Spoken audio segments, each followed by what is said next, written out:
आदरणीय दर्शकवृन्द, सेवारो म सुमन लाउतीको तर्फबाट यहाँहरू हेरिरहनु भएको छ माङ्सेबुङ टिभी। माङ्सेबुङ टिभीमा किराँत धर्म सम्बन्धी केही जानकारीहरू प्रस्तुत गर्दै आइरहेको छु। आजको श्रृङ्खलामा किराँत धर्मका महान व्यक्तिहरूको बारेमा चर्चा गर्न लागिरहेको छु। त्यही अंशी श्रीजंगा सिंहथेपेको पहिलो चर्चा रहेको छ। पिता पारुहाङ सिंहथेपे र माता पदाङमा सिंहथेपेको सुपुत्रको रूपमा नामसाङ सिंहथेपेको जन्म ताप्लेजुङको सिनाम तेल्लोकमा विक्रम सम्वत 1761 सालमा जन्म भएको थियो। उनी बाल्य अवस्थादेखि नै ध्यान ज्ञान र नित्य सेवा कर्ममा हुरुक्कै हुन्थे। आफ्नो गाउँघरमा सदियौंदेखि व्याप्त कुरीति र कुसंस्कारलाई त्यागेर किराँत समुदायलाई सुसभ्य बनाउन उनी कटिबद्ध हुन्थे। यो महान अभियानमा उनी सधैँ गाउँ र समाज र थुमथुममा अर्थे उपदेश सुनाउँदै आफ्नो दीक्षार्थी वा चेलाभुलाहरू बनाउने गर्दथे। किराँत भाषा लिपि र धार्मिक मुन्दुमका महान सन्देशक, पुनरुत्थापक, प्रचारक नामसाङ सिंहथेपे निडर र साहसिक व्यक्तित्व भएको थियो। सोझो भएर बाँच्नु लाटो भन्छन्, लाटो भएर बाँच्नु मरेतुल्य सम्झन्छन्, मरेतुल्य भएर बाँच्नुभन्दा वीर भएर मर्नु नै उत्तम छ। उनी अस्तित्व संरक्षण र सम्वर्धन कार्यमा अहोरात्र दिलो ज्यान दिइरहन्थे। त्यसैले उनलाई किराँत धर्म दर्शन मुन्दुम वा वर्णित श्रीजंगाहाङकै अवतार याम्मो केदाबा अंशी, त्यही अंशी श्रीजंगा द्वितीय भनी सबैले सम्बोधन गर्न थाले। त्यही अंशी श्रीजंगाले पाण्डुलिपिमा विभिन्न ग्रन्थहरू लेखेको अनुमान भए पनि हालसम्म पाइएको उनको एकमात्र किराँत लिपिमा लिपिबद्ध पुस्तक मुन्दुम साप्ला हो। यो नै सबैभन्दा पुरानो किराँत लिपिमा लेखिएको पुस्तक भएको इतिहासकारहरूको अनुमान छ। यसै आफ्नो मातृभूमिमा किराँत भाषा लिपि मुन्दुम र संस्कृतिको उत्थान गर्ने समयमा सिक्किमतर्फ बौद्ध शिक्षा लामा विद्याको तीव्र प्रभाव बढ्दै गयो। जहाँ अस्तित्व नै लोप हुने खतराबाट बचाउन आफ्ना सहयोगी चेलाफुलाहरूलाई लिएर सिक्किमतर्फ प्रस्थान गरे। उता सिक्किममा भने त्यही अंशी श्रीजंगाको भाषा लिपि मुन्दुम बचाउ अभियानले सिधै बौद्ध शिक्षामाथि नकारात्मक असर पुर्याउने सम्झेर पेमा योङजी गुम्बाका ठासाङ लामाहरूले उनलाई हत्या गर्ने षड्यन्त्र रचे। अन्ततः सन् 1798 सालमा सिक्किमको मार्ताममा विषालु काँडले हानेर मारिदिए। उनको पार्थिव शरीरलाई खोलातिर फाले। उनको पार्थिव शरीर फालेपछि केही क्षणमै आश्चर्यजनक तवरले सो लासबाट एउटा चरा फुत्त निस्केर आकाशियो। कतैबाट यस्तो आवाज आयो, आज मलाई किराँत श्रीजंगा लिपि पढाउँदा सिकाउँदा मारे पनि पुनः आउँछु है भने आवाज आयो। सबै आश्चर्यचकित भए। किराँत समाजमा त्यही अंशी श्रीजंगा सिंहथेपे साहित्य तथा संस्कृतिको लागि आफ्नो ज्यान बलिदान गरे। उनी साहित्य तथा संस्कृतिको लागि प्रथम शहीद भए। उनी शहीद भएको धेरै समयपछि किराँत लिपि र साहित्यको उत्थान सिक्किमबाटै भयो। जुन भाषा लिपि र मुन्दुम जस्ता किराँती अस्तित्वको लागि त्यही अंशीले ज्यान अर्पण गरे, त्यही अस्तित्व संरक्षण र सम्वर्धन गर्न त्यहाँकै राज्य सिक्किमबाटै कानुनी मान्यता पायो र विकास हुँदै आयो। अहिलेको किराँत लिम्बू भाषा साहित्य र संस्कृति समृद्ध बन्नु पक्कै पनि त्यो अद्भुत आवाज साकार भएको हो भन्ने पनि जो कोहीको मानसपटलमा आउँछ। यस्तै लालसुर सेन्दाङ पिता अवतारी बागदल सेन्दाङ लिम्बू र माता फिफ्रानी लिम्बूको कोखबाट विक्रम सम्वत 1900 माघ 2 गते लालसुर सेन्दाङको जन्म भएको थियो। उनी ताप्लेजुङ छेन्ताङ मेहेले हाल फुलबारी गाविसमा जन्मेका हुन्। बाल्यवस्थादेखि नै आफ्नो पिताबाट सेन्दाङले धेरै ज्ञानगुणका कुराहरू सिके। 14-15 वर्षको उमेरमा त उनी किराँत भाषा लिपि र संस्कृतिको बारे ज्ञाता बनिसकेका थिए। त्यसबेला नेपालमा निरङ्कुश जहानीय राणा शासनले गर्दा लिम्बू भाषा लिपिको अध्ययन र प्रचार गर्न पूर्ण प्रतिबन्ध थियो। उनी कहिले सिस्नोको छालाबाट बनेको भ्याङ्ग्रो कपडा लगाएर साधु भेषमा बसेको पाइन्थ्यो त कुनै बेला नाङ्गै बस्ने गर्दथे। यस्तो पहिरनबाट भ्याङ्ग्रे साधु वा नाङ्ग्रे साधु नामले परिचित सेन्दाङले साथमा खुकुरी भने कहिले पनि छोड्दैनथे। वेशभूषा र चालचलनमा पुरै साधु सन्त भएर पनि आफ्नो भाषा लिपिको प्रचार प्रसार गर्न उनलाई कठिन हुँदै गयो। त्यसैले विभिन्न ओडारमा लुकेर आफ्ना चेला भुलाहरूलाई शिक्षा दीक्षा दिने कार्य गर्थे। विक्रम सम्वत 1973 सालमा उनले किराँत लिपि र भाषा तयार पारेको 20 पृष्ठको पाण्डुलिपि शिवाखौन अप्रकाशित पुस्तक पाइएको छ। साथै अन्य थप पुस्तकहरू पनि रहेको विश्वास गरिएको छ।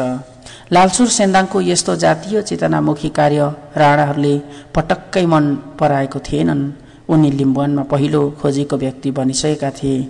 अर्कोतिर अवतारी पिताको मृत्यु संस्कारमा राजकीय सम्मान गरेको आरोपले उनलाई राणाहरूबाट बस्न झनै गाह्रो पर्यो। अन्ततः चलाक सेन्दाङ आफ्ना चेलापुला र सम्पूर्ण दस्तावेजहरू लिएर फालेलु हुँदै सिक्किमतर्फ छिरिहाले।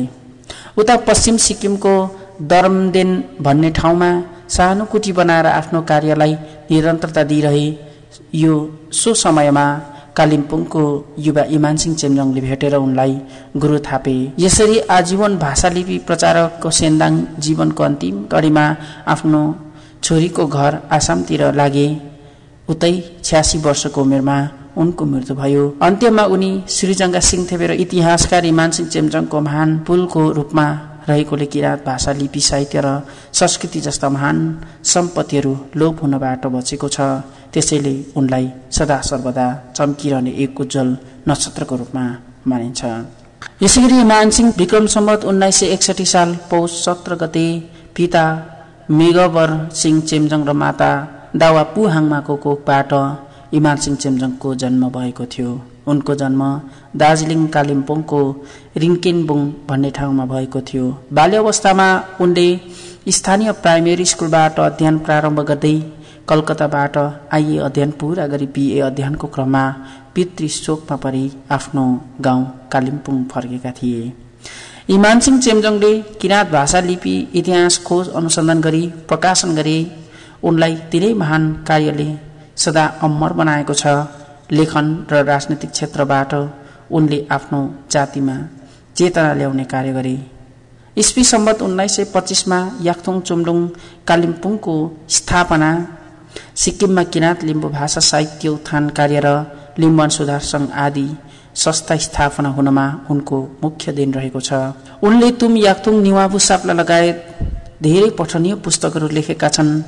खोज अन्वेषक किराँत इतिहासकार इमानसिंह चेम्जोङको मृत्यु 2033 सालमा भएको थियो।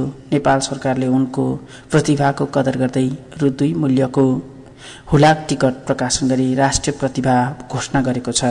यसै गरी विक्रम सम्वत 2057 सालमा कक्षा 10 को पाठ्यपुस्तकमा उनको जीवनी प्रकाशन गरेको छ। यसै गरी प्रकाण्ड विद्वान किराँत ज्योतिषबीज रन्धोज नेम्बाङ रङसाङको जन्म विक्रम सम्वत 1974 साल पुष 19 गते दम्पति सुभा नारद नेम्बाङ र फिब्रानी लाउती नेम्बाङको जेठो सन्तानको रूपमा भएको थियो। उनी पान्थोर याम्बुङ इम्बुङ गाउँको सुभा आमली कुलमा जन्मेका थिए।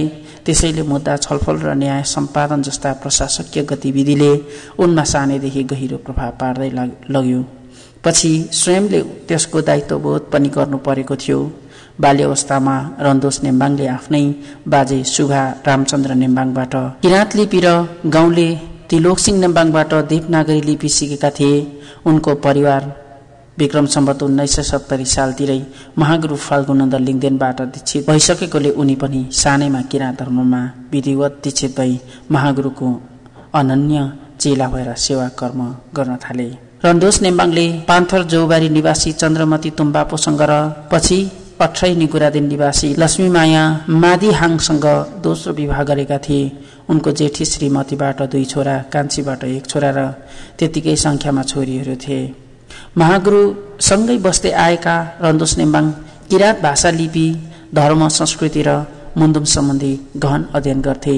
भाषा साहित्य संरक्षण र सम्बोधन गर्न लागिरहन्थे। उनी राम्रो कलाकार पनि थिए। रन्दोस 2015 साल कार्तिक 22 गतेदेखि इम्बुङ हाङयोक मुनि लाबे लुङदुङ नाम्बे लुङदुङमा गुफामा करिब 4 महिना कठोर जप गर्दै बसे। उनले हाङसाम थेबाको येकुदिङ साङबे बनाई तपस्या गरे। सो अवसरमा काठको तक्मामा कलात्मक ढङ्गले ब्लक बनाएर किराँत भाषा लिपिको प्रथम पटक येनलोन, पात्रो भिते, तुम याक्थुङ निवाबु साप्ला लगायत पुस्तकहरू तयार पारेका थिए। यसै सिलसिलामा उनको किराँत ज्योतिष र धर्म संस्कृति सम्बन्धी अन्य कृतिहरू पनि लेखेका थिए। यसरी उनले जीवनकालमा किराँत सम्बन्धी ज्ञानमूलक कृतिहरू आफ्नो समुदायमा सुम्पेका थिए। नेम्बाङ धर्म संस्कृति र ज्योतिष विद्याको साधकी मात्र होइनन्, समाज सेवा र शिक्षा प्रेमी व्यक्ति पनि हुन्। विक्रम सम्वत 2016 सालमा उनको अगुवाईमा सत्यहाङमा प्रावि स्थापना गरिएको छ। सो विद्यालय हाल उच्च मावि बनेको छ। रन्दोज सत्यहाङमा प्राविका संस्थापक प्रधानाध्यापक भएर समाजमा शैक्षिक क्षेत्रमा कार्य गरेका थिए। रन्दोज नेम्बाङ रङसाङ धार्मिक कार्यकर्ता मात्र नभएर प्रचारका किराँत ज्योतिष विधाका गहन अन्वेषक, सुभा आमली समाजसेवी, शिक्षाप्रेमी, लेखक र रचनाकार समेत हुन्। यस्तो प्रकाण्ड विद्वानको जीवनकाल भने छोटो रह्यो। उनी 44 वर्षको उमेरमा नै परलोक भए। उनको निधन विक्रम सम्वत 2018 साल मङ्सिर 21 गते उनको निधन भएको थियो। आदरणीय दर्शकवृन्द, किराँत धार्मिक महान व्यक्तित्वहरूको बारेमा चर्चा परिचर्चा गरिरहेको क्रममा आजको यो चर्चा यति नै अन्त्य गर्दै बिदा हुन चाहन्छु। सेवारो अहिले तपाईँ हेर्दै हुनुहुन्छ माङसेबुङ टिभी। माङसेबुङ टिभीलाई सब्स्क्राइब, लाइक, कमेन्ट, शेयर गरिदिन हुन हार्दिक अनुरोध गर्दछु।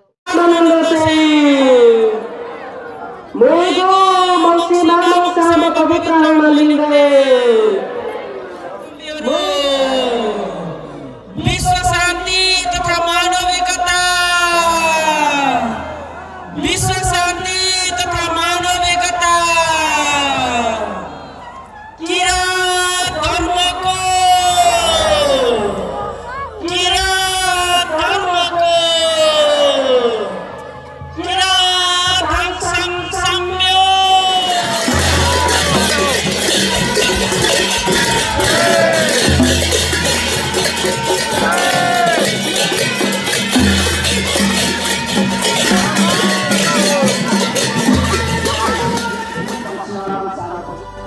ओ तागिरा